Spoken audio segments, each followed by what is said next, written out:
பிறரின் தேவைகளை பூர்த்தி செய்ததில் முக்கிய பங்காற்றியவர்கள் அப்துர் ரஹ்மான் இப்னு அவுஃப் ரலியல்லாஹு தஆலா.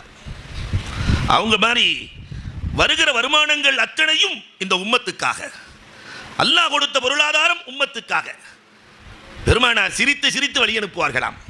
ஒரு நாள் போயிட்டு வர்றேன் ஷாமுக்குன்னு சொல்லும்போது சிரிக்கவே இல்லை, கிளம்பிட்டாங்க. பக்கத்தில் இருக்கிற ஹுதைஃபத்துல் யமான் கேட்டாங்களா, எப்பயுமே எல்லை வரை சென்று சிரித்து வழி அனுப்புவீர்கள், இந்த தடவை அனுப்பலையே? அப்போ சொன்னாங்களா, பெருமானார் இந்த பயணத்தில் என் தோழர் அப்துர் ரஹ்மான் சிரியாவிலேயே இறந்து போவார், நான் எப்படி சிரித்து சிரித்து வழி அனுப்ப? 3-4 மாதம் முடியுது, எல்லாரும் வரும்போது அப்துர் ரஹ்மானும் வர்றார், அப்துர் ரஹ்மான் இப்னு அவுஃப் வர்றார்.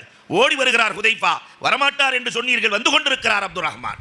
பெருமானார் கூப்பிட்டு என்ன நடந்ததுன்னு கேட்டாங்க. ஒன்றும் நடக்கலை, எங்கள் வீட்டில் நான் ஒரு வீட்டில் போய் காசு கொடுப்பேன், அவங்க சாப்பாடு கொடுப்பாங்க. வியாபாரம் செய்ய சென்ற இடத்திலே நான் பொருள் கொடுப்பேன், உணவு கொடுப்பார்கள். ஒரு நாள் அழுகிற குரல் கேட்டது, உள்ளே இருந்து அழுகிற குரல் கேட்டது. ஏமா அழுகிறீங்கன்னு கேட்டேன். முதிர்கன்னிகளாய் 3 பெண்மணிகள் என் வீட்டில் இருக்கிறார்கள், நாங்கள் ஏழை என்ற காரணத்தினால் மனம் முடிக்க ஒருவர் கூட முன்வரவில்லை, 3 பொம்பளை பிள்ளை. அப்துர் ரஹ்மான் இப்னு அவுஃப் சொன்னாங்க, ரசூலுல்லாஹ்ட்ட நாயகமே, நம் தோழர்களிடத்திலே சொன்னேன், மதீனாவிலிருந்து வியாபாரத்திற்கு சென்றவர்களிடத்திலே சொன்னேன், 3 பொம்பளை பிள்ளை வீட்டில் இருக்கு, யார் கல்யாணம் பண்ணிக்கிறீங்க?